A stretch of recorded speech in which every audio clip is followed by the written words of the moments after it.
الحمد للہ رب العالمین والعاقبۃ للمتقین والصلاة والسلام علی سید الانبیاء والمرسلین قال اللہ تعالی وتبارک فی القرآن المجید والفرقان الحمید بسم اللہ الرحمن الرحیم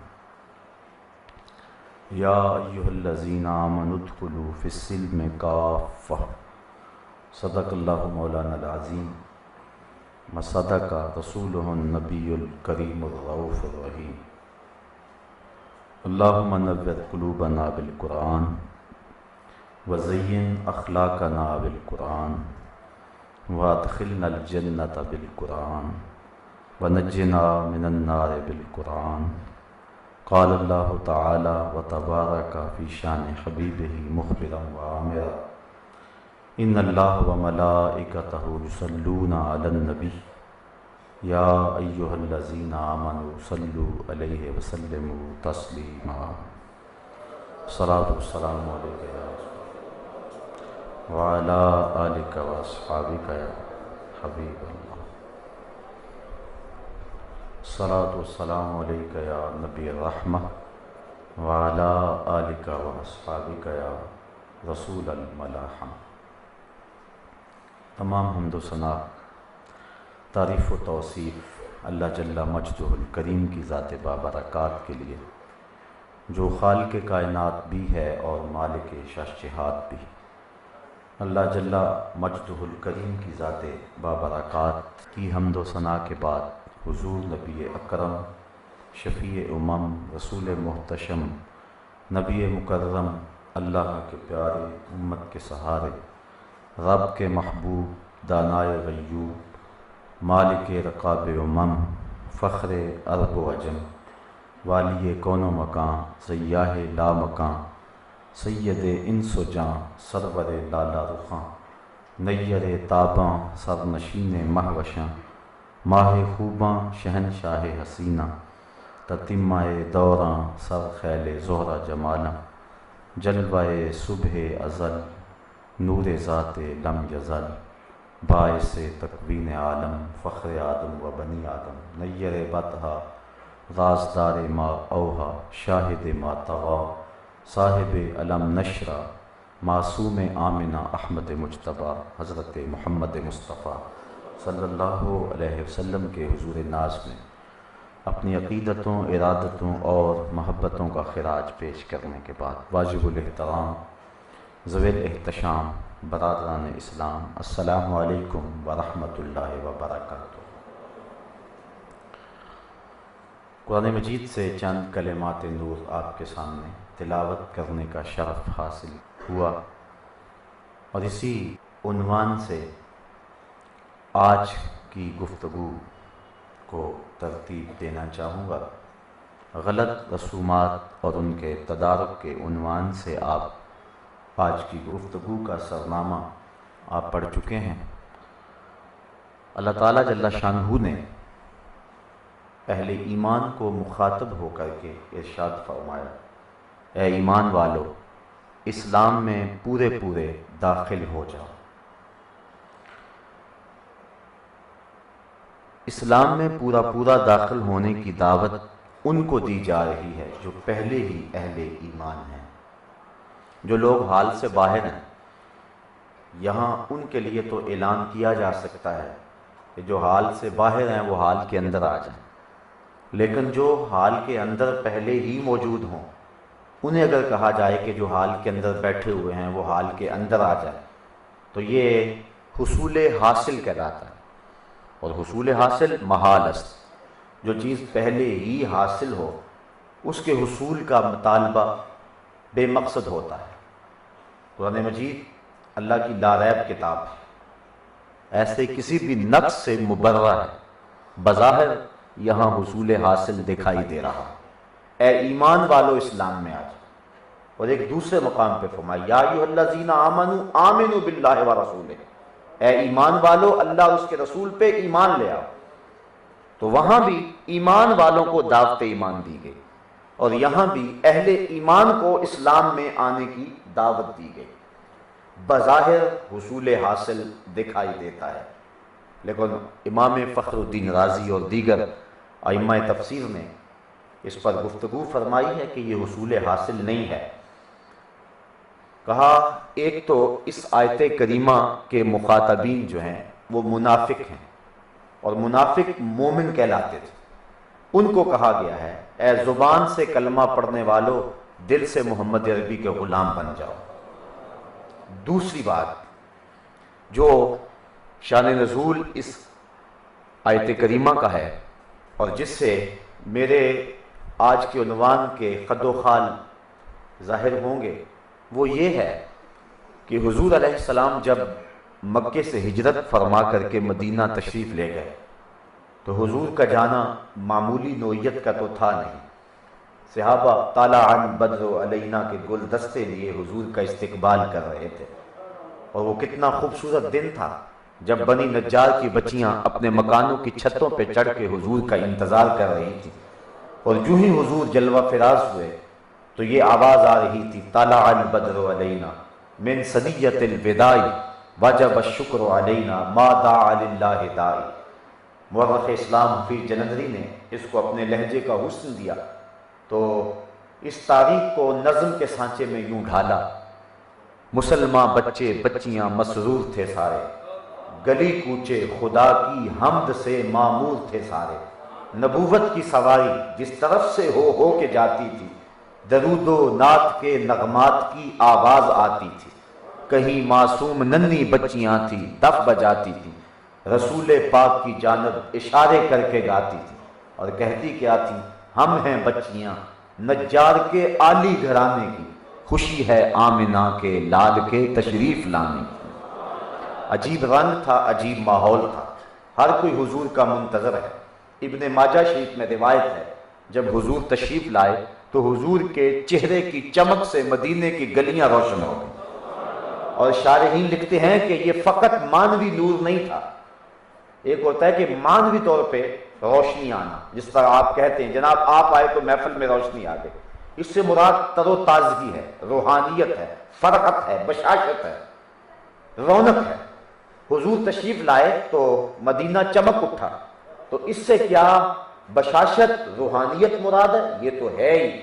تو شارحین کہتے ہیں کہ لوگوں نے اپنی آنکھوں سے مدینے کی کچی دیواروں کو چمکتے ہوئے دیکھا تھا، اور آقا کریم کے چہرے سے واقعی نور نکلتا تھا۔ اذا سر استنار وجہہ، جب مسکراتے تھے چہرے کی لکیروں سے نور نکلتا تھا۔ اور ام المومنین فرماتی ہیں کہ میں سوئی گما بیٹھی اور حضور کا گھر ہے، دیے میں جلانے کے لیے تیل بھی نہیں ہے، تو میں پریشان بیٹھی تھی کہ حضور جلوہ فراز ہوئے، تو میں نے عرض کی کہ حضور سوئی گم ہو گئی ہے، تو آقا مسکرا دیے۔ اب لفظ سنیے، کہتے ہیں فَتُبُيَّنَتِ الْإِبْرَةُ بِشُعَاعِ نُورِ وَجْهِهِ، تو حضور کے چہرے کی چمک سے میں نے گمی ہوئی سوئی کو تلاش کر لیا۔ تو گمی ہوئی سوئی کو تلاش کرنا یہ نور مانوی سے نہیں، نور حسی سے ممکن ہے۔ تو آقا کریم جب مدینے میں داخل ہوئے تو اتنی روشنی پھیلی، اتنے اجالے ہوئے کہ مدینے کی کچی دیواریں حضور کے چہرے کے انوار سے چمکنے لگیں، روشن ہو گئیں۔ گھر گھر حضور کا تذکرہ، ہر شخص حضور کا منتظر ہے، ہر بندہ عقیدتوں کے پھول لیے کھڑا ہے، اور ہر ایک کی آرزو ہے کہ حضور میرے گھر کے مہمان بنے۔ اب آقا کریم کس کا دل توڑتے ہیں؟ اونٹنی کی مہار اس کی گردن پہ ڈال دی اور کہا خلو سبیلہا ناقتی معمورۃ من اللہ، میری اونٹنی کی راہیں چھوڑ دو، یہ اللہ کے حکم کی پابند ہے، جو خدا کہے گا وہی کرے۔ اب جب بھی حضور کی ناقہ کسی کے گھر کے قریب سے گزرتی تو وہ کیا کہتے ہیں؟ ہلما الینا یا رسول اللہ الی العدد والعدۃ والمنع، حضور ہمارے گھر آ جاؤ، ہمارے گھر بڑے کھلے ہیں، 4 مہمان آئے تو سنبھال بھی لیں گے، ہمارے پاس اسلحے بھی ہیں، کسی نے حملہ کیا تو منہ توڑ جواب بھی دیں گے۔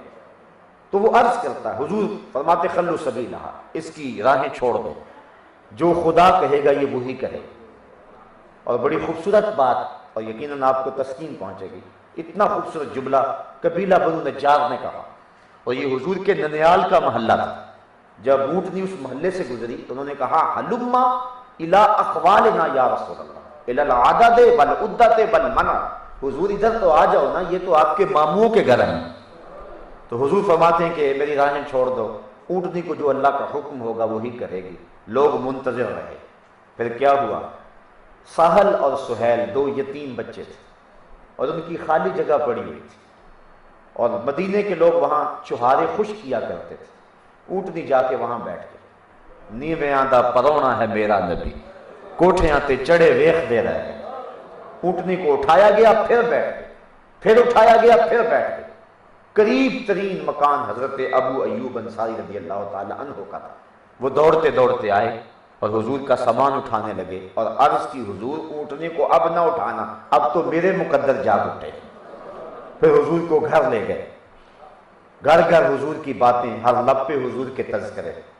آپ جانتے ہیں کہ مدینے میں سیاسی اور معاشی تغلب اور تسلط یہود کا تھا، سیاست پر بھی اجارہ داری ان کی تھی، اور وہاں کے جو حالات تھے معاشی، وہاں بھی استحکام انہیں حاصل تھا۔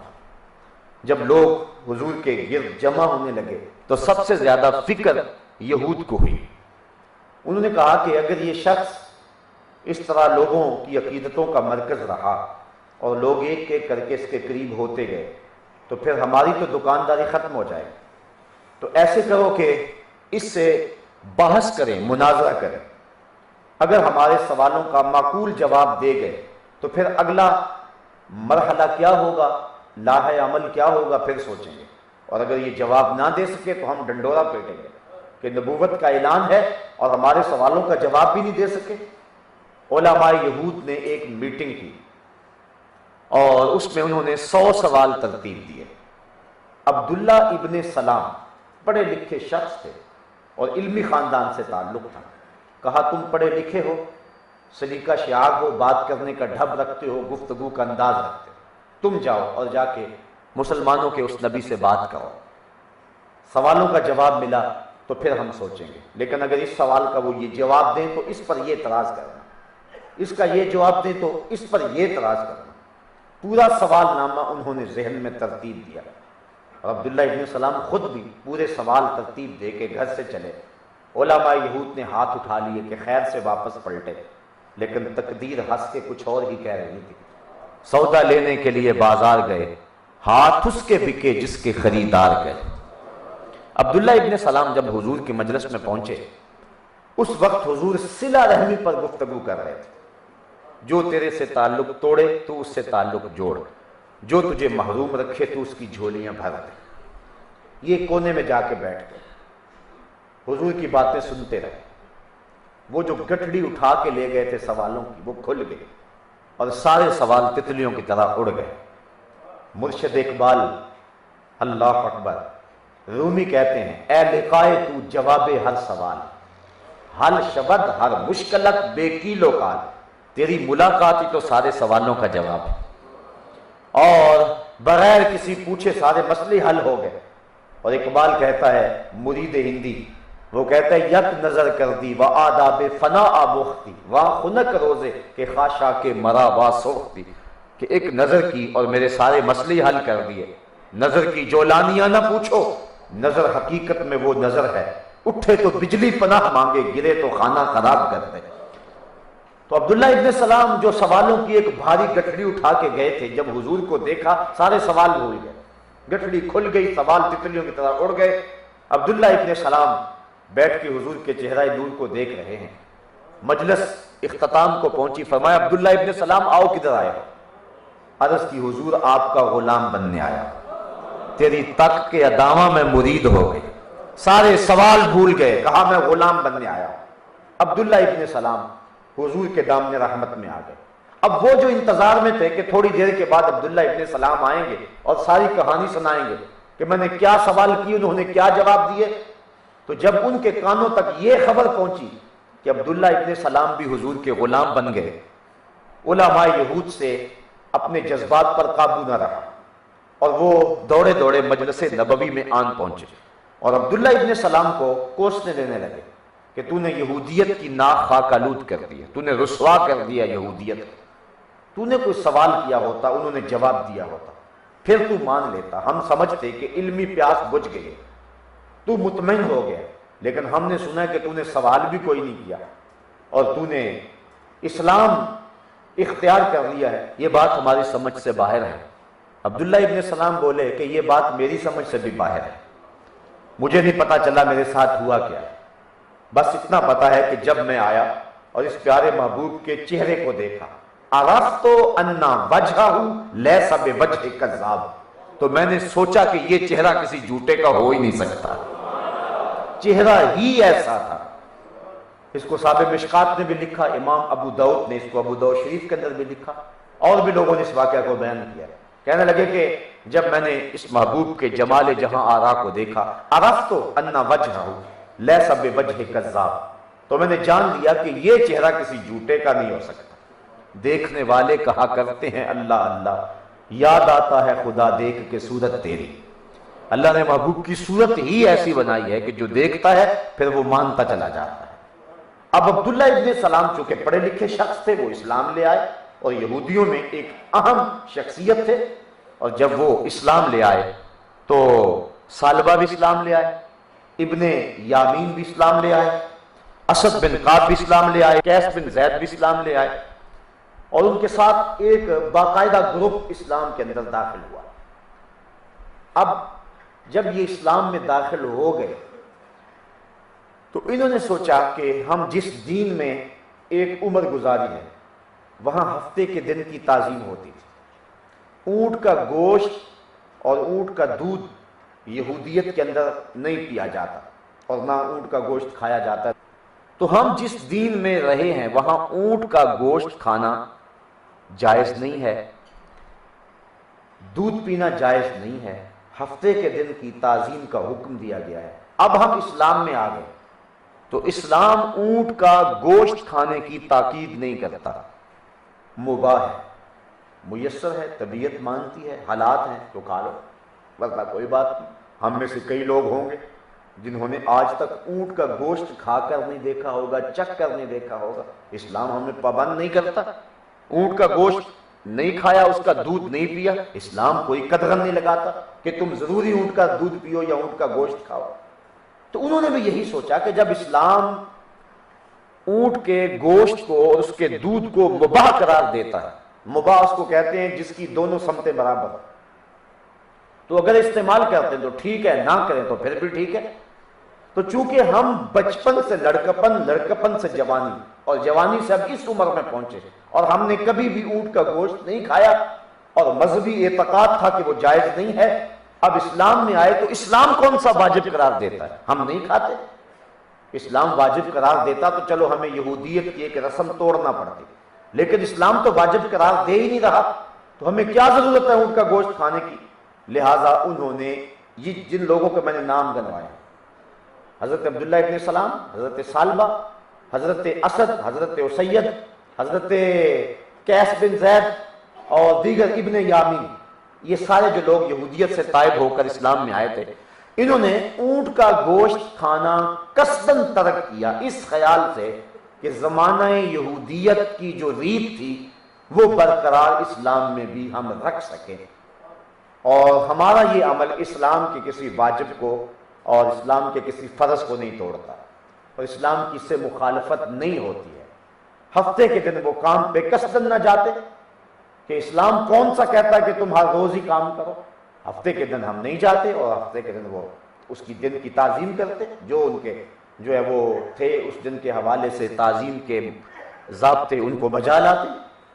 اب یہ ان کا عمل تھا، تب یہ آیت کریمہ جو میں نے آپ کے سامنے پڑھی نازل ہوئی، اور اس کے اولین مخاطبین حضرت عبداللہ ابن سلام اور ان کے اصحاب تھے۔ ارشاد ہوا یا ایھا الذین آمنوا ادخلوا فی السلم کافہ، اے ایمان والو اسلام میں آئے ہو تو پھر پورے پورے آؤ۔ یہ کیا ہوا کہ اسلام بھی قبول کر لیا اور یہودیت کی رسموں کا پاس بھی رکھتے ہو، جبکہ وہ دین منسوخ ہو چکا ہے۔ اور کوئی اونٹ کا گوشت کھائے یا نہ کھائے، اونٹ کا گوشت اور اونٹ کا دودھ کوئی پیے نہ پیے، اسلام پابند نہیں کرتا، لیکن تمہارے ذہن میں یہودیت کی ایک رسم کا لحاظ اور خیال ہے، اس لیے تمہارے اوپر لازم ہے کہ تم اونٹ کا گوشت بھی کھاؤ اور اس کا دودھ بھی پیو، اور انہیں پابند کیا گیا کہ تم نے اونٹ کا گوشت کھانا ہے، تاکہ زمانہ یہودیت کی اس رسم کا جو احترام دل و دماغ پہ طاری ہے وہ کرچی کرچی ہو جائے، وہ ٹوٹ پھوٹ جائے اور اسلام کا تفوق واضح ہو جائے۔ تو عبداللہ ابن سلام اور ان کے اصحاب کو پابند کیا گیا کہ تم نے اونٹ کا گوشت بھی کھانا ہے اور اونٹ کا دودھ بھی پینا ہے، اور ہفتے کے دن کام پہ بھی جانا ہے، جس طرح باقی دنوں کا معمول ہے ہفتے کے دن کا بھی وہی معمول ہو۔ یہ ہے اسلام کا مزاج۔ اسلام اپنے ماننے والوں کے حوالے سے اتنا غیرت مند دین ہے، جس رسم سے اسلام کی کوئی قدر پامال نہیں ہوتی، جس رسم سے کوئی واجب نہیں ٹوٹتا تھا، جس رسم کو ادا کرنے سے کسی فرض سے ٹکراؤ نہیں تھا، اسلام نے یہ گوارا نہیں کیا کہ کوئی میرا ماننے والا ہو اور غیروں کی رسموں کو ملحوظ رکھتا پھرے۔ اقبال کہتا ہے اس چمن میں پیروے بلبل ہو یا تلمیذ گل، یا سراپا نالا بن جا یا نوا پیدا نہ کر، یا تو پھول کی طرح ہو جا کہ بدن ٹکڑے ٹکڑے ہو جائے تیری آواز نہیں آنی چاہیے، یا پھر بلبل کی طرح ہو جا کہ شور و غوغا تیری زندگی کا مقصد ہو۔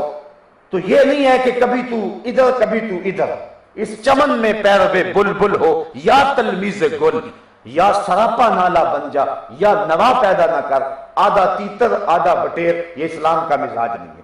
اسلام چاہتا ہے کہ میرا جو ماننے والا ہے وہ سر سے لے کر پاؤں تک میرا ہی ہو، اور کسی سمت وہ نظر اٹھا کر بھی نہ دیکھے۔ شاید اسی کا نام ہے توہین جستجو، ہو منزل کی تلاش تیرے نقش کفے پا کے بعد۔ یہ اسلام کا مزاج، اس سے ہم اسلام کا مزاج سمجھ سکتے ہیں۔ یہ بظاہر ایک عام سی بات ہے، لیکن اس سے اسلام کی غیرت کو سمجھا جا سکتا ہے کہ اسلام اپنے ماننے والوں کے حوالے سے کتنا حساس دین ہے، اسلام اپنی انفرادیت کی اور اپنے تشخص کی کیسے حفاظت کرتا ہے، اور اپنے ماننے والوں کے حوالے سے اسلام کی نزاکت کیا ہے۔ اس سے ہم ساری بات سمجھ سکتے ہیں کہ عبداللہ ابن سلام اور ان کے اصحاب کو اس چیز کی اجازت نہ دی گئی کہ وہ یہودیت کی ایک رسم کو ملحوظ رکھیں، گو وہ شریعت کے کسی ضابطے سے ٹکراتی نہیں تھی۔ اب اس شان نزول کو ذہن میں رکھیں اور اسلام کے اس مزاج کو سامنے لائیں۔ اب آ جائیں آپ رسم حنا کی طرف، اب آ جائیں آپ بسنت کی طرف، اب آ جائیں آپ ویلنٹائن ڈے کی طرف، اب آپ آ جائیں گڑولیاں بھرنے سے لے کے شام کلندر کی موسیقی تک، اور آپ آ جائیں اب جو ہے وہ دیکھیں اپنے مزاج زندگی کو اور اپنے انداز معاشرت کو، اسلام کی غیرت بھی دیکھیں اور ادھر اس انداز کو بھی دیکھیں، اور پھر دیکھیں کہ ہم اپنی زندگی کیسے گزار رہے ہیں۔ اگر کوئی رسم اسلام کے ضابطے سے ٹکر نہیں لے رہی لیکن اس رسم کا تعلق کسی اور دین سے ہے تو اسلام اس کو بھی گوارا نہیں کرتا، اور اگر کوئی رسم اسلام کے بنیادی اصولوں سے ٹکر پیدا کر رہی ہو تو وہ کس طرح جائز ہوگی اور اس کو کس طرح ہم سینے سے لگا کر کے مسلمان کہلا سکتے ہیں۔ اب بار بار اس پہ غور کریں، اگر میں چاہوں تو اس پہ 2 گھنٹے گفتگو بھی کروں، اور اگر آپ چاہیں تو اسی بات پہ رک جائیں اور غور کریں کہ اسلام کا مزاج کیا ہے، اپنے ماننے والوں کے حوالے سے اور رسوم و رواج کے حوالے سے اسلام کی غیرت کا تقاضا کیا، اور وہ کیا چاہتا ہے اپنے ماننے والوں کے حوالے سے۔ وہ کہتا ہے میرا ہو اور کسی غیر کی طرف نظر اٹھا کے دیکھے، یہ کیسے ہو سکتا ہے؟ اب میرا ہے، اسلام نے کیا اس کو زندگی گزارنے کا اصول نہیں دیا؟ خوشی اور غم کے موقع پہ اس کو ہدایات نہیں دی؟ شادی بیاہ کی تقریب ہو یا جنازہ پڑا ہو، اسلام نے تعلیمات نہیں دی ہیں؟ عقیقہ ہو یا ولیمہ ہو، اسلام نے اس کے مطابق جو ہے وہ روشنی نہیں دی ہے؟ تو ہم جب اسلام نے سب کچھ دیا ہے تو ہم کسی اور کی طرف کیوں دیکھیں؟ تو ہمارے تصوف میں یہ بات کہتے ہیں کہ اور کسے ول کیوں میں دیکھاں، پیر کنگال نہیں میرا۔ اب اسلام کے دامن میں معاشرت بھی ہے، اسلام کے دامن میں اقتصادیات بھی ہے، اسلام کے دامن میں معیشت کا حسن بھی ہے، اسلام تمہیں خوشی اور غم کے سلیقے اور طریقے بھی سکھاتا ہے، تمہیں زندگی کے اسلوب اور ڈھب بھی سکھاتا ہے، پیدائش سے لے کر مرنے تک، اور تمہاری زندگی کے ایک ایک لمحے میں اسلام کی روشنی موجود ہے۔ پھر تمہیں کیا حق پہنچتا ہے کہ غیروں کی طرف نظر اٹھا کے دیکھو؟ تم یہودیوں سے، تم عیسائیوں سے اور تم دوسرے لوگوں سے اپنی تہذیب حاصل کرو، وضع میں تم نصارہ ہو تو تمدن میں ہنود۔ یہ مسلمان ہے جنہیں دیکھ کے شرمائیں یہود، یوں تو سید بھی ہو، مرزا بھی ہو، افغان بھی ہو، تم سب کچھ ہو مگر بتلاؤ کہ مسلمان بھی ہو۔ یہ دیکھنا ہے کہ اسلام ہمیں کیا دینا چاہ رہا ہے اور ہم کدھر جا رہے ہیں۔ اب اس عنوان کے ساتھ آپ جتنے بھی عنوان رکھ لیں اور ہر وہ رسم جو اسلام کے ضابطوں سے ٹکراتی ہے، میں نے عرض کیا نہ بھی ٹکراتی ہو، اونٹ کا گوشت اگر کوئی نہیں کھاتا ہے تو کوئی بات نہیں ہے، لیکن چونکہ یہ ملحوظ تھا کہ یہودیت میں میں نے نہیں کھایا اب بھی نہیں کھاؤں گا، تو لہٰذا اس خیال کو توڑا اور اس سوچ کے پرزے کیے اور اس سوچ کی دھجیاں بکھیری اور ان کو کہا تم اونٹ کا گوشت چبا چبا کے کھاؤ گے تاکہ جو تصور باندھ رکھا ہے وہ ٹکڑے ٹکڑے ہو جائے۔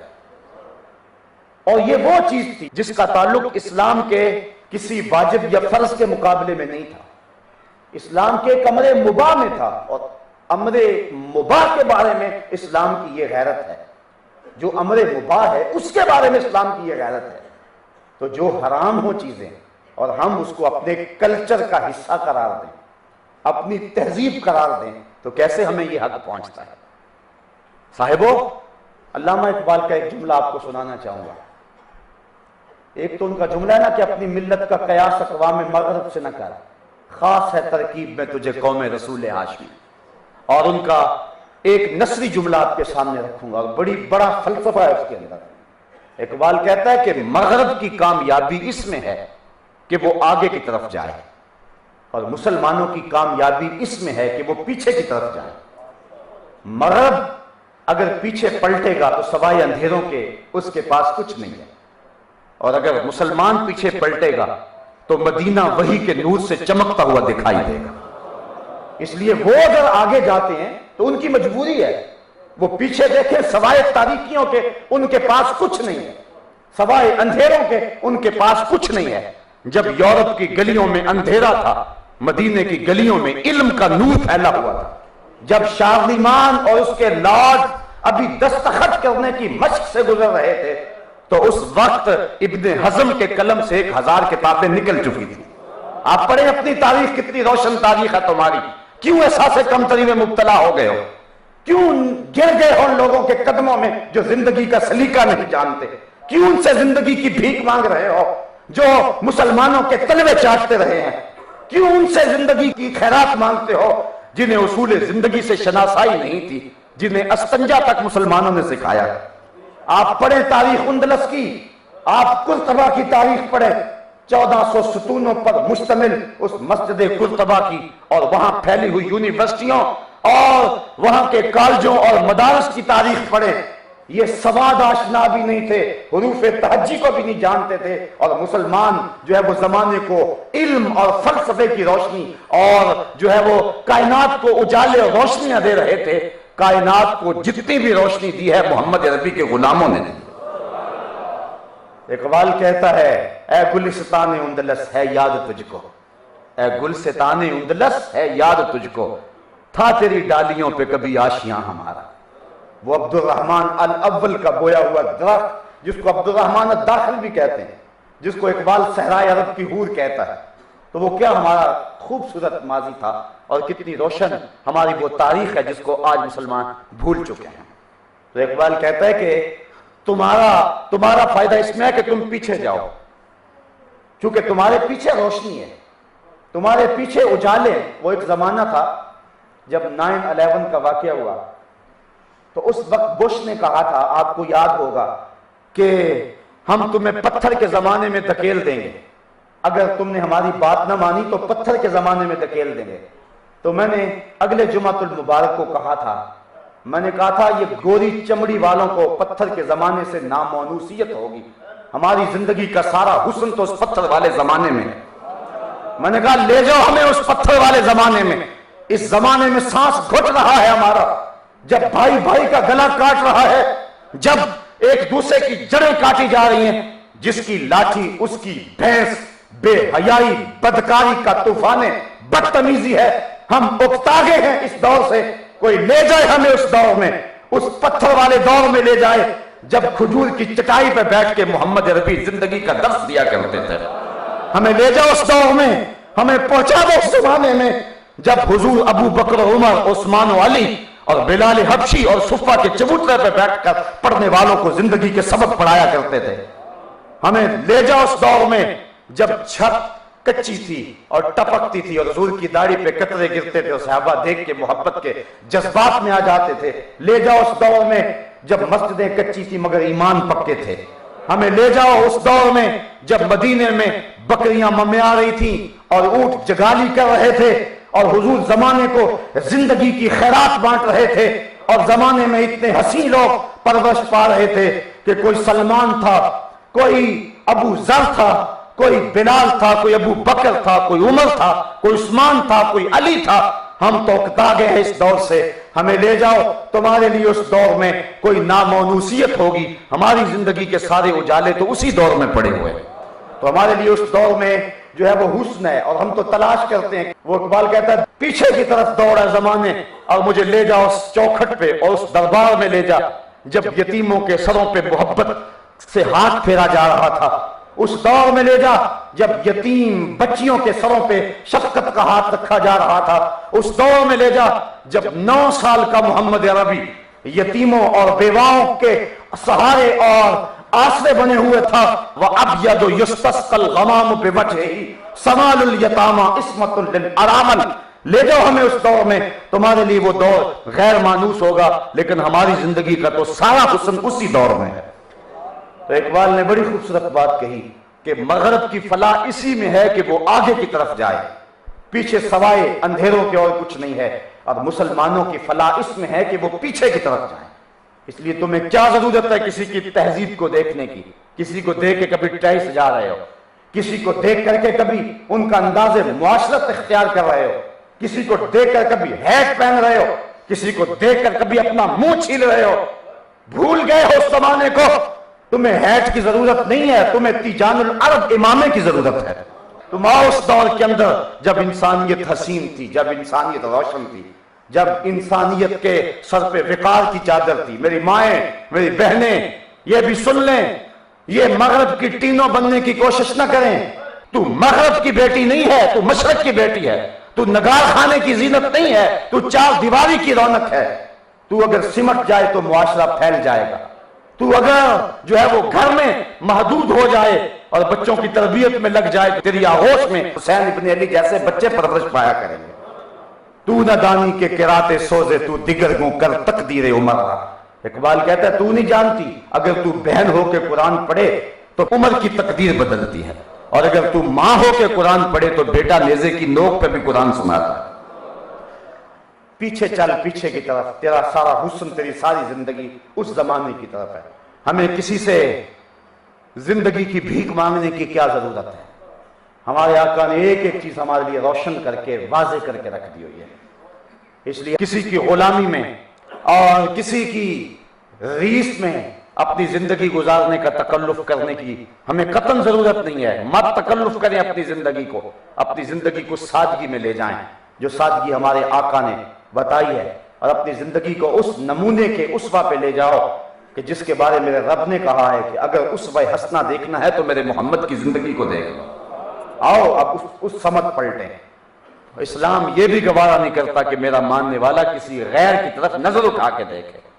تو جب اونٹ کا گوشت کھانے اور اس کا دودھ پینے اور جو ہے وہ ہفتے کے دن کی تعظیم کے حوالے سے اگر بات ہو تو اللہ اس کو بھی گوارا نہ کرے، تو اللہ کیسے گوارا کرے گا کہ ہم حضرت سیدہ فاطمہ الزہرا رضی اللہ تعالی عنہا کو غلیظ گالیاں دینے والے حقیقت رائے نامی اس بدماش کی یاد میں منعقد کی جانے والی بسنت کی تقریب کو مسلمان اپنے کلچر کا حصہ قرار دے دیں اور اس کو رسم بہاراں کا نام دے دیں اور اس کو جو ہے وہ موسم بہاراں کا نام دے دیں۔ صاحبو اگر شراب کی بوتل پہ روح افزا کا لیبل لگا لیں تو کیا اس کی ماہیت بدل جائے گی؟ یہ اس بدماش شخص کی یادگار ہے جس کو سر زکریا خان نے جو ہے وہ حضرت سیدہ فاطمہ الزہرا کی توہین کی پاداش میں لاہور کے اندر قتل کیا تھا، اور پھر اس کی یاد میں 1 سال کے بعد اس کی برسی کے موقع پر ہندوؤں نے یہ کنچیاں اڑائی تھی، یہ پتنگ اڑائی تھی۔ آج ہم اس بسنت کی تقریب کو اپنے معاشرے کی تہذیب کا جزو لا ینفک سمجھتے ہیں، اور پیلے لباس پہن کے بچیاں اور بچے، لڑکیاں اور لڑکے چھتوں کے اوپر شرابیں پی کے ناچ رہے ہیں۔ یہ کیسا دور آ گیا ہے؟ سوچیں ہم کس نبی کے غلام ہیں؟ سیدہ فاطمہ رضی اللہ تعالیٰ عنہ کون ہیں؟ میں نے اس دن عرض کیا تھا کہ قیامت کا دن بھی ہوگا تو آواز آئے گی، یا معاشر الجمع غضوا ابصارکم، او محشر کے اندر موجود لوگوں اپنی نگاہوں کو نیچا کر لو، اس لیے کہ محمد عربی کی بیٹی فاطمہ کی سواری گزرنے والی ہے۔ تو جو اس خاتون جنت کو گالیاں دے تو اس کی جو یاد منائے، چلو ذہن میں نہ صحیح، جب بتا دیا جائے کہ جناب یہ اس کی یاد ہے اور پھر بھی کوئی مصر ہو تو وہ اپنا انجام خود سوچ لے وہ کس جگہ پہ کھڑا ہے۔ تو اسلام نے ہمیں ان رسوم کو اور اس کلچر اور اس طرح کی تہذیب کو اپنانے سے روکا ہے۔ تمہاری تہذیب کسی علاقے سے نہیں پھوٹتی، یہ جملے غور کر کے سنیے گا۔ تمہاری تہذیب کسی مشرق یا کسی مغرب کی پابند نہیں ہے، تمہاری تہذیب کسی جغرافیہ کی پابند نہیں ہے، تمہاری تہذیب کسی علاقے کی ہواؤں، فضاؤں اور موسموں کی محتاج نہیں ہے، تمہاری تہذیب کسی قوم کی اداؤں سے نہیں پھوٹتی، محمد عربی کی اداؤں سے پھوٹتی ہے۔ خاص ہے ترکیب میں تجھے قوم رسول ہاشمی، تو نے وہاں سے تہذیب کا درس لینا، تم نے وہاں سے زندگی لینی ہے، تم نے وہاں سے روشنی لینی ہے۔ آج میرے معاشرے کو کیا ہو گیا کہ ہم سب کچھ باہر سے لے رہے ہیں، صرف کلمہ ہی رہ گیا، لا یبق من الاسلام الا اسمہ ولا یبق من القرآن الا رسمہ مساجدہم عامرۃ وہی خراب من الہدی۔ ایک وقت آئے گا اسلام صرف نام کا رہ جائے گا، قرآن رسم کے طور پہ پڑھا جائے گا۔ اور آگے فرمایا مسجدیں زیب و زینت کے لحاظ سے تو آباد ہوں گی لیکن ہدایت کے نور سے خالی ہوں گی۔ یہ جملہ اگر تلخ نہ ہو تو مشاہدہ کر لیں، کیا ایسا نہیں ہے؟ میں غور کروں، آپ غور کریں، جس دور کی نشاندہی کی گئی ہے کیا وہ دور آ نہیں گیا ہے بلکہ ہمارے اوپر مسلط نہیں ہو گیا ہوا ہے؟ آؤ اپنی زندگی کا تانا بانا بنے اس انداز میں جس کی تعلیم ہمیں مصطفیٰ جان رحمت نے دی۔ ہر چیز باہر سے ہم لے رہے ہیں، شادی ہوتی ہے تو صرف ایک نکاح رہ گیا ہے بس، باقی سب کچھ ہم خیروں کا لیا ہوا ہے۔ یہ خاندانی رسم ہے، یہ علاقائی رسم ہے، یہ ہم نے ٹیلی ویژن پہ دیکھا تھا، یہ ہم نے فلاں ملک میں گئے تھے وہاں دیکھا تھا، یہ ہم نے فلاں خاندان میں دیکھا تھا، صرف ایک نکاح رہ گیا۔ اور وہ بھی کئی ایسا کرتے ہیں کہ نکاح بھی 5 دن پہلے پڑھا لیتے ہیں کہ یہ جو آنا ہے چند لمحوں کے لیے مولوی کا اور سب کچھ ڈھول ڈمکے روکنے پڑیں گے اور وہ ساری بدتمیزی روکنا پڑے گی، یہ چند لمحوں کا تعطل بھی کیوں ہو، تو نکاح جو ہے وہ کسی اور جگہ پڑھا لو، اور باقی جو شادی کی تقریب میں یہ نکاح کی خلل بھی نہ برداشت کرو، اور جو چاہو تم کرو، آوارہ ہو جاؤ رسم حنا کے نام سے۔ کیا بدتمیزی ہے، کیا بدتمیزی ہے رسم حنا کے نام سے کہ پردے اتار پھینکے گئے اور بال کھول لیے گئے، ہاتھوں میں ڈھولک ہیں اور تھالیوں میں چراغ رکھے ہوئے ہیں، اور محلے کے اوباش لڑکے جو ہے وہ راہوں میں کھڑے ہوئے ہیں اور اپنی نظروں کو پلید کر رہے ہیں، اور بدقسمتی یہ ہے بدقسمت باپ بھی درمیان میں کھڑا ہوا ہے، بے غیرت بھائی بھی ساتھ کھڑا ہوا ہے۔ یہ میری باتیں تلخ تو ہو سکتی ہیں لیکن حقیقت کے برعکس نہیں ہو سکتی ہیں۔ میں کس معاشرے کا رونا رہوں، کس دور کی بات کروں جب لاہور کے اندر ایک لڑکی ڈانس کر رہی ہے اور ایک بوڑھا شخص 500 روپے کے نوٹ کے ٹکڑے کر کے اس کے اوپر پھینکتا ہے۔ کسی نے پوچھا یہ ٹکڑے کیوں کیے؟ کہا کہ نظر نہ لگ جائے، ڈانس بڑا اچھا کر رہی ہے۔ تو کہا تجھے اس کے ساتھ یہ کیا تعلق ہے؟ کہتا میری بیٹی ہے۔ یہ دور آ گیا ہے، یہ دور آ گیا ہے، اپنی حفاظت کر لو، دائیں بائیں سے دیکھ کر کے اپنی زندگی کی راہیں متعین نہ کرو۔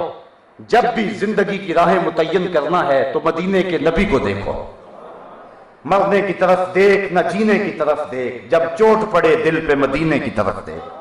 تو نے اس زندگی سے روشنی لینی ہے، اس زندگی سے اجالے لینے ہیں۔ وہ میں نے اس دن بھی کہا تھا کہ آج کل ایک فیشن ہے کہ لوگ کیا کہیں گے۔ ہر بندہ کہتا ہے کہ میں چاہتا ہوں یار ٹھیک ہے لیکن لوگ کیا کہیں گے۔ یہ لوگ تجھے جہنم میں لے کے جائیں گے، یہ لوگ تجھے رب سے دور کر دیں گے۔ یہ لوگ تیرے ہاتھ سے دامن مصطفیٰ کو چھڑا دیں گے. نہ لگ لوگوں کے پیچھے محمد عربی کی اداؤں کو اپنا لے, یہی تیری زندگی کا حسن ہے. یہ رسم حنا کی بدتمیزی, اللہ یاز باللہ, میں کیا کہوں, کہنے والی بات نہیں ہے جو کچھ ہو رہا ہے. جس ملک کے وزیر شاہی قلعے میں عورتوں سے تھپڑ کھا رہے ہو, اب میں اس قوم کا کیا رونا رہا ہوں, میں کیا کہانی بیان کروں اس قوم کی. واعظ قوم کی وہ پختہ خیالی نہ رہی, برق طبعی نہ رہی, شعلہ مکالی نہ رہی, رہ گئی رسم آزاں روح بلالی نہ رہی, فلسفہ رہ گیا تلقین غزالی نہ رہی, مسجدیں مرثیہ خواہ ہیں کہ نمازی نہ رہے, یعنی وہ صاحب اوصاف حجازی نہ رہے. آج کہاں اسلام کو ڈھونڈے, اسلام تو غریب الوطن ہو گیا ہے. اسلام کو تو ہم نے خوشی کے موقع پہ گھر سے نکال دیا ہے. ہم سارے بوڑھے جڑ جاتے ہیں, ماما نہ ہوا تو ماں کے چہرے پہ اداسی ہوگی. سارا خاندان جڑے اور ماما جی کو راضی کرے. میں نہیں کہتا نہ راضی کرو, ماما جی آنے چاہیے. سل من قطع کا وات من حرم کا, یہ اسلام کی تعلیم ہے. چچا جی نہیں ہوں گے تو باپ کے چہرے پہ خوشی نہیں ہوگی, ان کو منا لو. پھپھی جان کو منا لو, نہیں ہوں گے تو باپ راضی نہیں ہوگا. میں کہتا ہوں مناؤ, ہاتھ جوڑ کے مناؤ, مجھے اعتراض نہیں ہے. لیکن چچا کو منا رہے ہو, ماموں کو منا رہے ہو, پھپھی کو منا رہے ہو, کوئی سوچے اللہ کے رسول کو بھی منا لے. کوئی سوچے کہ اللہ کے رسول کو بھی تو منا لیں. اس وقت کہتے جی کیا کریں, منڈا نہیں مانتا, کیا کریں جی, بس دور ہی ایسا آ گیا ہے, کڑیاں ہی اب نہیں مانتی. ان کڑیوں اور ان منڈوں کے چہروں پہ تھپڑ نہیں مارے جاتے جو رسول پاک کے دین سے بغاوت سکھاتے ہیں. یہ منڈے کام نہیں آئیں گے, یہ کڑیاں کام نہیں آئیں گی. قیامت کے دن محمد عربی کی شفاعت کام آئے. اللہ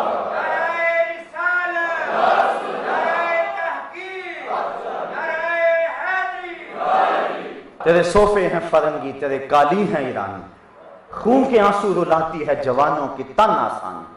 ہر کوئی مست مئے ذوق تن آسانی ہے, تو مسلمان ہو یہ انداز مسلمانی. حیدری فقر ہے نہ دولت عثمانی ہے, تم کو اسلاف سے کیا نسبت روحانی ہے. وہ معزز تھے زمانے میں مسلمان ہو کر, تم خار ہوئے ہو تارک قرآن ہو کر. آج ہم پستی میں گر گئے ہوئے, ہمارا کوئی پرسان حال نہیں ہے. اگر میں عالمی سیاسی منظرنامہ آپ کے سامنے پیش کروں تو دل خون کے آنسو ہوتا ہے. 56-57 اسلامی ملک ایک عافیہ صدیقی کو نہیں لے سکتے واپس. قوم کی بیٹیاں رو رہی ہیں, وہ چیخ چیخ کے کہتی ہے کہ کافروں کے بیٹوں کی ہم سے مائیں نہیں بنا جاتا, ہمیں چھڑا لو. وہ جیل کی دیواروں سے سر پٹک رہی ہے اور رو رہی ہے, اور 56-57 اسلامی ملکوں کے کسی ایک حکمران کو بھی غیرت نہیں آ رہی. کہاں گیا محمد بن قاسم, کہاں گیا سلطان صلاح الدین ایوبی, کہاں گیا شہاب الدین غوری. وہ کیا کہا تھا اقبال نے, رو رہی ہے آج ایک ٹوٹی ہوئی مینا اسے, کل تلک گردش میں جس ساکی کے پیمانے رہے. خیر تو ساکی سہی لیکن پلائے گا کسے, اب نہ میں کش رہے باقی نہ میں خانے رہے. آج ہم کس جگہ پہ کھڑے ہیں, امت کی کیا حالت ہوئی ہے. گوانٹا ناموبے کے جیل خانوں میں تڑپتے سسکتے بلکتے اور زندگی ہارتے لوگوں کا کسی کو خیال ہے. شتیلا اور صابرہ کے کیمپوں کے اندر سسکتے ہوئے نیم جان لوگوں کی کسی کو پرواہ ہے. کابل, کندھار, قلعہ جنگی, دشت لیلا, تورا بورا, تقریب, موصل, بغداد, القدس, کشمیر, غزہ, بوسینیا, چچینیا, صومالیہ, آپ دیکھیں تو صحیح, ہر سمت تمہیں لاشیں ہی نظر آئیں گی. تمہیں کبھی غور کرنے کا موقع, زندگی جیون بنی ہوئی ہے, زندگی تو قیامت بنی ہوئی ہے. ہمارے سروں سے بال نوچے جا رہے ہیں اور پھر ان زخموں میں تیزاب چھڑک کے تڑپنے کے لیے چھوڑا جا رہا ہے. یہ امت مسلمہ کا حال ہے. ابھی وہ شعر پڑھا جا رہا تھا کہ تیری امت کا حال عیسیٰ کی بھیڑوں سے بھی بدتر ہوا. آج دیکھیں ہمارے ساتھ گلے کاٹے جا رہے ہیں, اور جب خون بہہ جاتا ہے تو پٹرول پھیپھڑوں میں بھرا جاتا ہے, اور پھر اس کو آگ لگائی جاتی ہے. پھر جب وہ لاش تڑپتی ہے, رقص بسمل کے تماشے کرتی, امریکی گنڈے اس کو ٹھڈے مارتے ہیں اور کسی کی حس بیدار نہیں ہوتی. ایک مسلمان بیٹی کو کتوں کے آگے پھینک دیا جاتا ہے, خونخوار کتوں کے آگے, اور اس کی چیخوں سے یہ انگریز, یہ بدماش اور گنڈے لطف کشید کرتے ہیں, اور کسی کی غیرت نہیں جاگتی ہے. اٹھانا پھر کوئی رومی عجم کے لالا زاروں سے, وہی آب و گلے ایران، وہی تبریز ہے ساتھ، کسی کی غیرت نہیں جاگ رہی، کس کس کا رونا روں، کس کس کی بات کروں۔ وہ کیا فارسی کے ایک شاعر نے کہا تھا، پمبا کجا کجا نہ ہم کہ ہماں داغ داغ است، کہاں کہاں روئی رکھوں، جگہ جگہ سے تو خون رس رہا ہے۔ جس سمت بھی جاؤں لاشیں ہی بکھرے نظر آتے ہیں، جس سمت بھی جاؤں دکھوں کی داستان ہی نظر آتی ہے، اور ہم ہیں دیوانے ہو گئے۔ مغرب جہاں سے واپسی کی راہیں تلاش کر رہا ہے، اور ان کے دانشمند سر جوڑ کے بیٹھے ہوئے ہیں، خاندانی سسٹم تباہ ہو چکا ہے۔ اولڈ پیپل ہوم کے اندر جو ہے وہ بوڑھا باپ انتظار کر رہا ہے کہ میرا بیٹا مجھے ملنے آ جائے۔ دہلی کے ایک اخبار کے اندر ایک بوڑھے انگریز کی وصیت چھپتی ہے، وہ کہتا ہے کہ وہ کروڑ ارب پتی انگریز کہتا ہے جب میں مر جاؤں تو میری آدھی جائیداد چرچ کو دے دی جائے، اور آدھی جائیداد اس میرے کتے کو دے دی جائے جو مرتے ہوئے ٹک ٹکی باندھ کے مجھے دیکھ رہا ہے۔ میرے اتنے بیٹے ہیں، اتنی بیٹیاں ہیں، لیکن کوئی اس وقت میرے پاس آنے کو تیار نہیں ہے۔ آج جس خاندانی سسٹم کی ٹوٹ پھوٹ کا وہ شکار ہوئے ہیں، ہم اس طرف بڑھنا چاہتے ہیں۔ جدھر سے وہ واپس آ رہے ہیں ہم اس تعفن زدہ گٹر میں گرنے کے لیے بےتاب ہیں۔ عجیب ہماری حالت ہو گئی ہے۔ آج کوئی شخص اسلامی معاشرے میں بوڑھا ہوتا ہے، اس کی قدر ہوتی ہے، یہ اسلام کا دیا ہوا فیضان ہے۔ اتنی دیر تک فیصلہ رشتے کا نہیں ہوتا جب تک بابا جی ہاں نہیں کرتے۔ جا کے مرحب میں دیکھو کہ بوڑھے کا حال کیا ہوتا ہے۔ سال کے بعد ایک دن آ گیا مدر ڈے یا فادر ڈے، پھول لے کر چلے گئے سال کے بعد۔ اور میاں ہمارا تو ہر روز فادر ڈے ہے، ہمارا تو ہر روز مدر ڈے ہے، ہمارا تو ہر روز ٹیچر ڈے ہے، ہمیں کیا ضرورت ہے؟ آج ہماری قوم بھی جو ہے وہ کہتی ہے مجھے میسج بھیجے کہ آج فادر ڈے ہے۔ میں کہ تمہارا فادر ڈے آج ہوگا، میرا تو روز ہوتا ہے۔ 2003 کے اندر گیا عمرہ کرنے کے لیے، واپس پلٹا، والد صاحب بیمار ہو گئے۔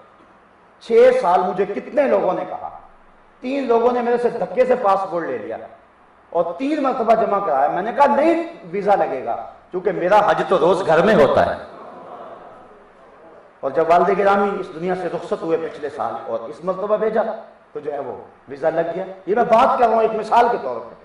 ماں باپ ان کو روز دیکھو، روز حج ہے، بلکہ روفمائے محبت کی نظر سے دیکھو، مقبول حج کا ثواب ہوگا۔ صحابی نے عرض کی حضور اگر کوئی 2 مرتبہ دیکھے، کہا 2 حجوں کا ثواب۔ پھر عرض کی حضور اگر کوئی 100 مرتبہ دیکھے، کہا اللہ بہت بڑا ہے۔ مطلب کیا تم دیکھتے تھک جاؤ گے، وہ ثواب دیتا نہیں تھکے گا۔ ہمارا تو ہر روز فادر ڈے ہے، ہمارا تو ہر روز مدر ڈے ہے۔ تم کس تہذیب کے پیچھے لگے ہو جنہوں نے 365 دنوں کے اندر ایک دن رکھا ہوا ہے ماں کے لیے، جنہوں نے 365 دنوں کے اندر ایک دن رکھا ہوا ہے باپ کے لیے، جنہوں نے 365 دنوں کے اندر ایک دن رکھا ہوا ہے استاد کے لیے۔ یہاں تو بیٹا جب گھر سے نکلتا ہے تو ماں کے قدم چوم کے نکلتا ہے، اور وہ اگر ماں کو ملنا بھول جائے یا باپ کو ملنا بھول جائے تو اس کا سارا دن بے چین رہتا ہے، اور گھر پلٹتا ہی ماں کو سلام کرتا ہے۔ ہمارا تو یہ دین ہے، تم کس کے پیچھے دوڑ رہے ہو؟ کوئی اٹریکشن ہی نہیں ہے جس تہذیب کے اندر تم اس کے پیچھے لگے ہوئے ہو۔ تمہیں اشتہارات کی کثرت نے، مغرب نے جو مہم چلائی ہے اس نے دیوانہ کر دیا۔ ذرا جھانک کر کے دیکھو اس گٹر میں وہ کتنے تعفن زدہ ہیں اور نکلنے کی کوئی راہ تلاش کر رہے ہیں اور کوئی راستہ نہیں مل رہا، انہیں راستہ نہیں مل رہا۔ وہ پریشان ہیں ان لاکھوں بچوں سے جن کا باپ ان کو قبول کرنے کے لیے تیار نہیں ہے۔ وہ پریشان ہیں ان بیٹیوں سے کہ جو 13 سال کی عمر میں بچہ جنم دے دیتی ہیں۔ وہ پریشان ہیں اس اپنے دور سے، اور انہیں مجبور ہو کے فیصلہ کرنا پڑا ہم جنس پرستی کا۔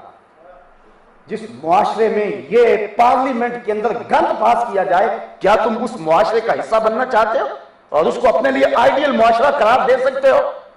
لوگ بیرون ملک سے پلٹ کے آتے ہیں تو پھر تعریفیں کرتے نہیں تھکتے۔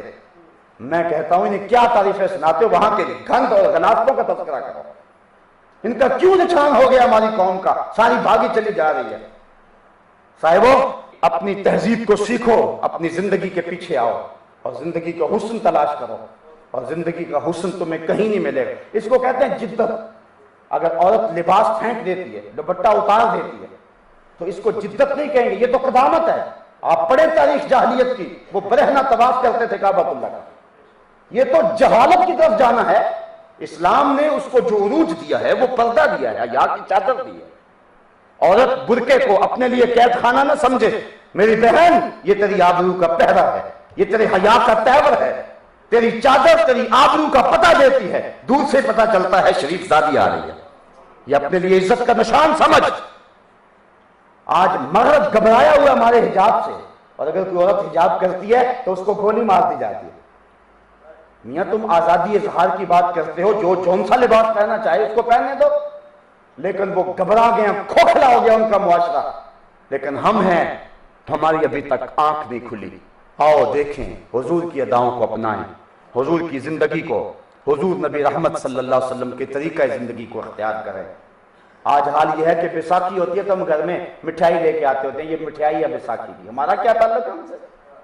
یہ آپ نے نوائے وقت کے اندر چند دن قبل پڑھا، ایک عورت نے بچہ اٹھایا ہوتا اور اس نے کرشن کا لباس پہنا ہوا تھا، وہ پیلا لباس کرشن کا، وہ کرشن ان کا دیوتا ہے، اور وہ اتنا کمزور دیوتا تھا کہ اس کی بیوی کو اغوا کر لیا گیا تو اس کو ہنومان کی مدد لینی پڑی اور پھر جا کے بیوی واپس ملے، لیکن بیوی پھر بھی اس دیوتا کی بیوی پھر بھی اس سے تعلق رکھے ہوئے تھی۔ کتنے مکڑی کے جالے سے بھی کمزور دین ہے، اور تم ان کے پیچھے بھاگ ان کی نقل کرتے پھرتے ہو۔ تمہارا دین کتنا خوبصورت ہے، کتنا خوبصورت دین ہے تمہارا، وحی کے نور سے روشن دین ہے تمہارا، محمد کی اداؤں کے سانچے میں ڈھلا ہوا دین ہے تمہارا۔ یہ دین جو ہے وہ روشنیوں کا منبع اور مصدر ہے۔ زمانے نے اگر روشنی لینی ہے تو آج بھی آئے محمد عربی کی چوکھٹ سے اس کو اجالے ملیں گے، در در بھٹکنے کی ضرورت نہیں ہے۔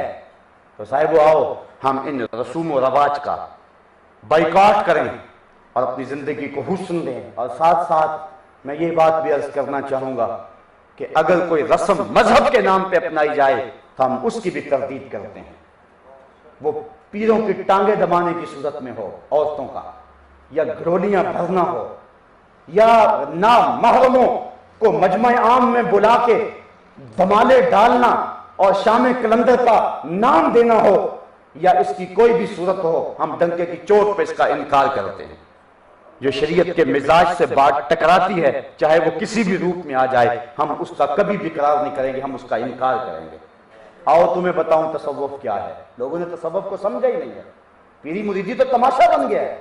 فلک نے بخشی ہے انہیں خواجگی، جو جانتے نہیں روش بندہ پروری کیا ہے، جنہیں پتہ ہی نہیں ہے کہ طریقت کس کو کہتی ہے، جس کو پتہ ہی نہیں ہے کہ پیری مریدی کا اسلوب کیا ہے، جس کو پتہ ہی نہیں ہے کہ من کے محاسبے کی کیفیت کیا ہوتی ہے، جس کو پتہ ہی نہیں ہے کہ اندر کی ستھرائی کیسے ہوتی ہے۔ حضرت داتا صاحب کشف المحجوب میں فرماتے ہیں لیست تصوف رسومن ولا علومن، تصوف چند رسموں کا نام نہیں ہے، مختلف رنگوں کے پٹکے پہننے کا نام تصوف نہیں ہے، ڈھول کی تھاپک پہ ناچنے کا نام تصوف نہیں ہے، محمد عربی کی اداؤں کو ماننے کا نام تصوف ہے۔ اقبال کہتا ہے فقر قرآن احتساب ہست و بود، فقر قرآن احتساب ہست و بود، نئے ربابو مستی و رقص و سرود، فقر اریاں گرمی بدر و حنین، فقر اریاں بانگ تکبیر حسین۔ ڈھول کی تھاپک پہ ناچنے کا نام فقر نہیں ہے، کربلا کی گرمی میں حسین کی للکار کا نام فقر ہے۔ بدر و حنین میں خواجہ بدر و حنین کی اداؤں کا نام تصوف اور طریقت ہے، اپنی زندگی کو حضور کے قدموں میں ڈال لینے کا نام طریقت ہے۔ پتہ نہیں تم نے کہاں سے سیکھا، اوروں سے سنا تم نے، اوروں سے کہا تم نے، کچھ ہم سے سنا ہوتا کچھ ہم سے کہا ہوتا، جن سے مل کر زندگی سے عشق ہو جائے وہ لوگ آپ نے شاید نہ دیکھے ہوں مگر ایسے بھی ہیں، جو انسانوں کو مردہ کر دیتے ہیں اور جو فکر کی بالیدگی دینے کی بجائے فکر کے سوتے بند کرنے کی کوشش کرتے ہیں، جو متحرک اور فعال انسانوں کو بزدل، کمزور اور تعطل کا شکار کر دیتے ہیں، وہ دین مصطفیٰ کی فکر کا فروغ نہیں کر رہے، وہ افلاطون کی فکر کا فروغ کر رہے۔ یہ بات تلخ ہوگی لیکن اس کے بغیر کہے میں اپنی گفتگو کو مکمل نہیں کر سکتا ہوں۔ حضرت ابو اسحاق اصفہانی علیہ رحمہ، آپ جنگل میں گئے تو دیکھا کچھ لوگ گھاس کھاتے ہیں اور اللہ اللہ کرتے ہیں۔ حضرت امام ابو اسحاق اصفہانی نے لکھا، داتا صاحب کشف المحجوب میں لکھتے ہیں، پڑھے تصوف، پتہ نہیں کہاں سے لوگوں نے تصوف پڑھا۔ آپ نے ان کو دیکھ کر کہا آکلۃ الحشیش ہا ہونا انتم و امت محمد فی الفتن، تم یہاں گھاس کھاتے پھرتے ہو اور نبی کی امت فتنے میں ہے، اس کو فتنے سے کون نکالے گا؟ آؤ صاحبو ہم عزم کریں۔ میں نے اس دن کہا تھا جب اس پروگرام کا آغاز کیا تھا کہ یہ درس کوئی رسمی درس نہیں ہے، اور نہ میں اپنے علمی تفوق کو بیان کرنے کے لیے اتنی دور سے سفر کر کے آتا ہوں، نہ میرا مقصد ووٹ لینا ہے، نہ میرا مقصد نوٹ لینا ہے۔ اور یہ بات بھی کھل کے کہہ دوں کہ میری زندگی کا مقصد تیرے دین کی سرفرازی، میں اسی لیے مسلمان، میں اسی لیے نمازی، اپنے بھی خفا مجھ سے ہیں بیگانے بھی ناخوش، کہ میں زہر حلاحل کو کبھی کہہ نہ سکا کان، جو بات سیدھی ہے وہ نوک زبان پہ لے آتا ہوں۔ مجھے پتا ہے کہ اس سے بڑی مقاومتیں، بڑی مخالفتیں، نکتہ چینی کی آندیاں ہیں، ناموافق حالات کے جکڑ ہیں، لوگ کیا کچھ نہیں کہتے، لیکن مجھے اس سے غرض نہیں ہوتی۔ مجھے پتا ہے میں مصطفیٰ کی نظروں میں سرفروش ہوں، میں نے غلط نہیں کہا، میں نے غلط نہیں کہا، جو کہا دین کی روح کے مطابق کہا۔ تو صاحبو آؤ ہم عزم کریں اور اٹھیں، ہر شخص آپ میں سے جو ہے وہ میرا نہیں محمد عربی کا سپاہی بنے اور نکلے میدان میں اور دین کے غلبے کے لیے کوشش کریں۔ تو آئیے ہمارے جو ہے وہ قدم بقدم چلیں اور اس راستے کے مسافر بن جائیں۔ اللہ مجھے آپ کو اپنی رحمتوں اور کرم نوازیوں کا حصار نصیب فرمائے۔ وآخر دعوانا ان الحمدللہ رب العالمین۔ آفاق کے ہر گوشے میں قرآن سنا کر دم لینا،